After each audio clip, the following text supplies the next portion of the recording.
Hello नमस्कार दोस्तों, स्वागत है आपका आपके अपने स्मार्ट परिवार में।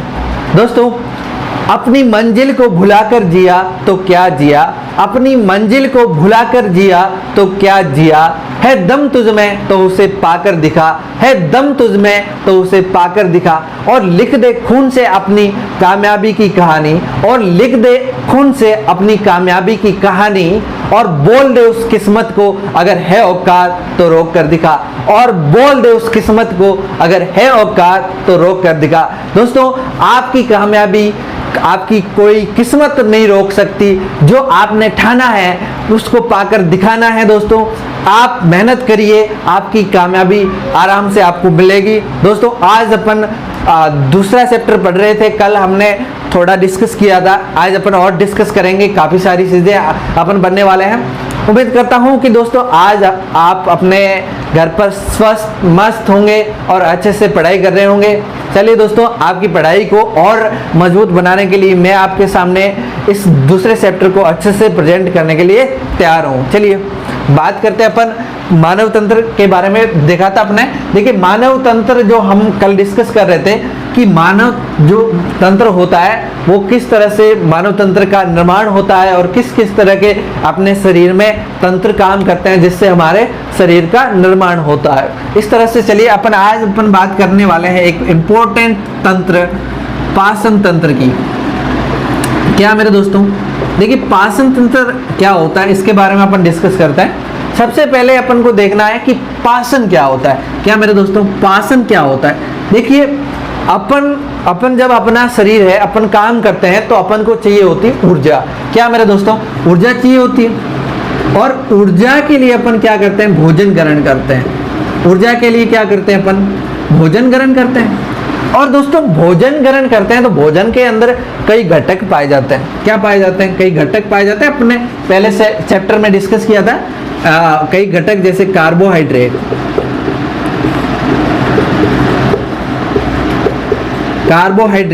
प्रोटीन, वसा, है ना, खनिज लवण, विटामिन और जल, इस तरह के कई घटक पाए जाते हैं। देखिए दोस्तों, जब ये सारे घटक हमारे भोजन में पाए जाते हैं तो ये क्या होते हैं, बड़े जटिल होते हैं। कैसे होते हैं, जटिल रूप में होते हैं, बड़े बड़े अणुओं के रूप में होते हैं। कैसे होते हैं, बड़े बड़े अणुओं के रूप में, बड़े अणुओं के रूप में होते हैं, राइट। तो दोस्तों, जब हम भोजन को अंदर लेते हैं, हमारे मुख द्वार से भोजन जब अंदर जाता है तो ये बहुत बड़े बड़े कार्बोहाइड्रेट के अणु होते हैं, प्रोटीन के अणु होते हैं, ये भोजन के बहुत बड़े बड़े अणु होते हैं, ठीक है। अब इन बड़े बड़े अणुओं को क्या करना होता है, अवशोषण करने के लिए छोटा करना होता है।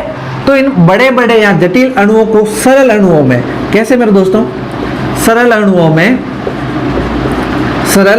में विभिन्न रासायनिक क्रियाओं, क्या मेरे दोस्तों, विभिन्न रासायनिक क्रियाओं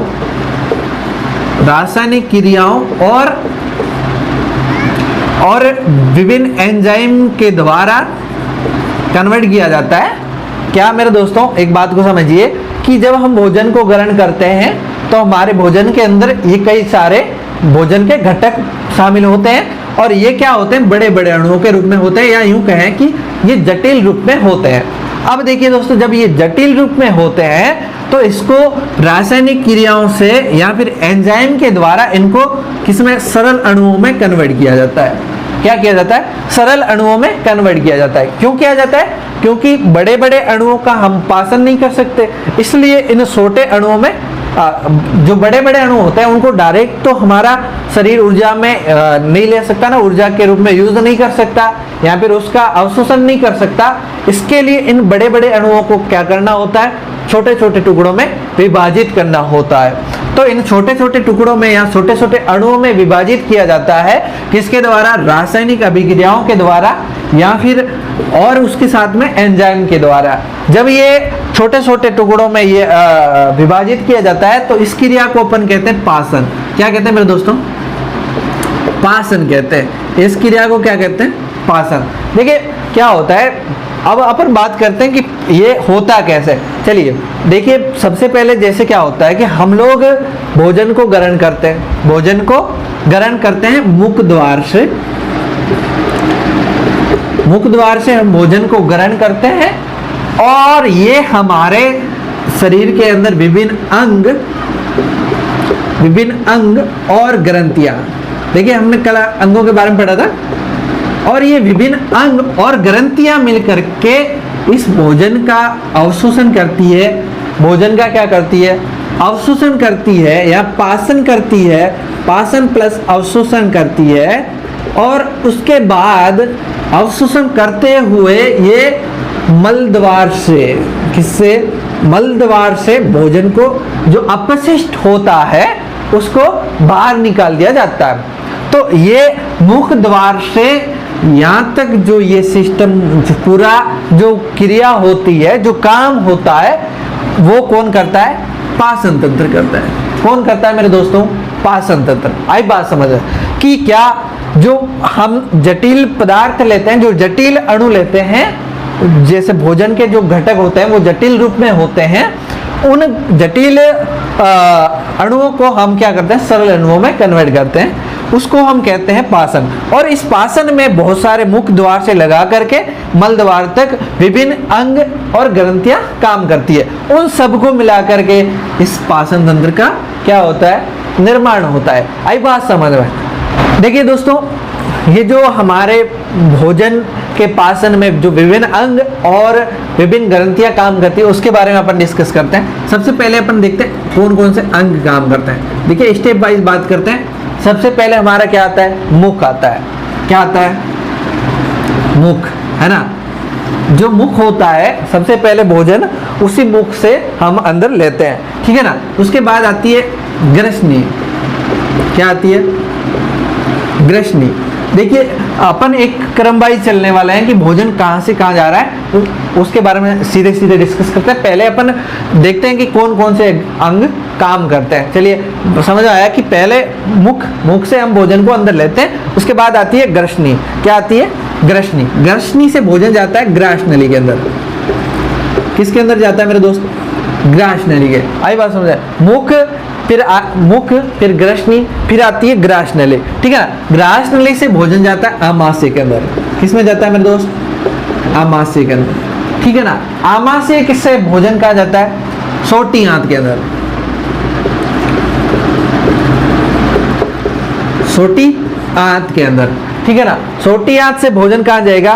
बड़ी आंत के अंदर। कहाँ जाएगा मेरे दोस्तों? बड़ी आंत के अंदर। और बड़ी आंत से कहाँ जाएगा मेरे दोस्तों? जो मल द्वार से बाहर निकल जाएगा भोजन, मल द्वार से बाहर निकल जाएगा। आई बात में? सबसे पहले कहाँ? मुख के अंदर। मुख के बाद कहाँ जाएगा?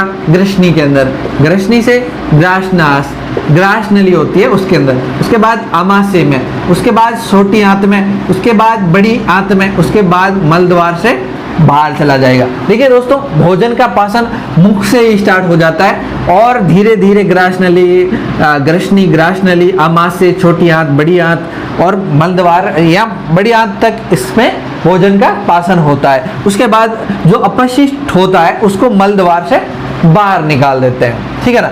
इसके बाद अपन बात करते हैं कुछ ग्रंथियां भी हमारे इस पाचन तंत्र में शामिल है।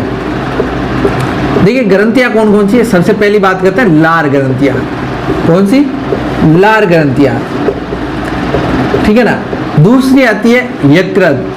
क्या मेरे दोस्त? यकृत। क्या आती है मेरे दोस्तों? यकृत आती है, ठीक है ना। और तीसरी आती है अग्नाशय। क्या मेरे दोस्तों? अग्नाशय, ठीक है ना। देखिए हमारे पाचन तंत्र में 3 तरह की ग्रंथियां काम करती है। कितने तरह की? 3 तरह की।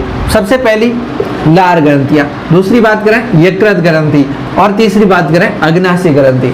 ये 3 तरह की ग्रंथियां काम करती है। अब बात को समझिए, ये अंग सारे और ये जो ग्रंथियां हैं ये सारी मिलाकर के क्या कहलाती? आहार नाल कहलाती है। क्या कहलाती है?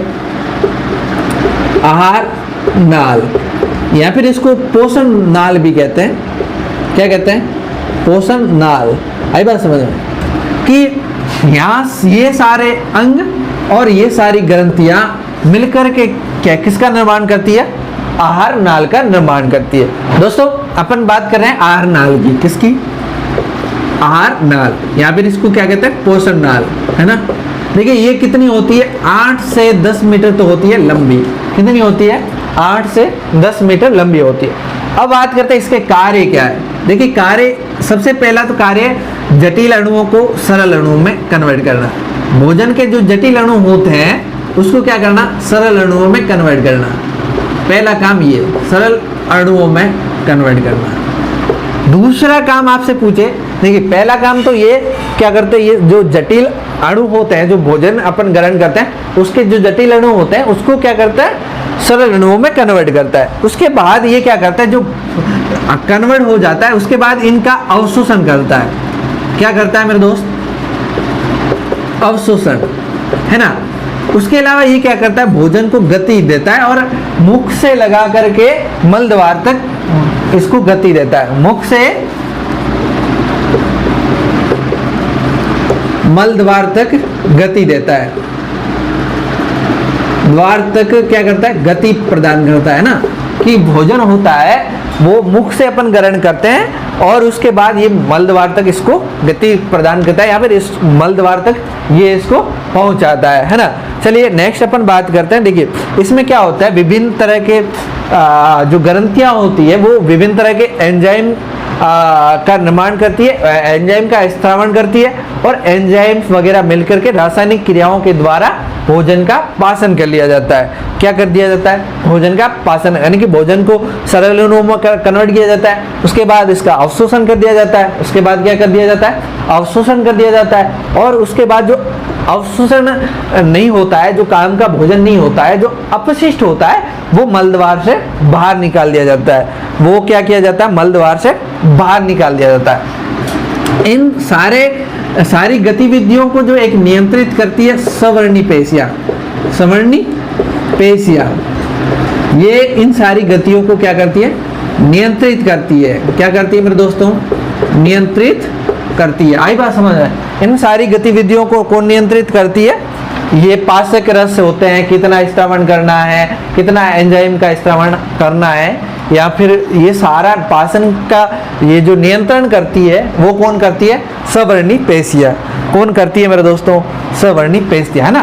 कि मतलब ये भोजन को संकुचन वगैरह, संकुचन विस्तार ये जो होता है इस आहार नाल के अंदर, इसका नियंत्रण करती है सवर्णी पेशियां। कौन करती है मेरे दोस्तों?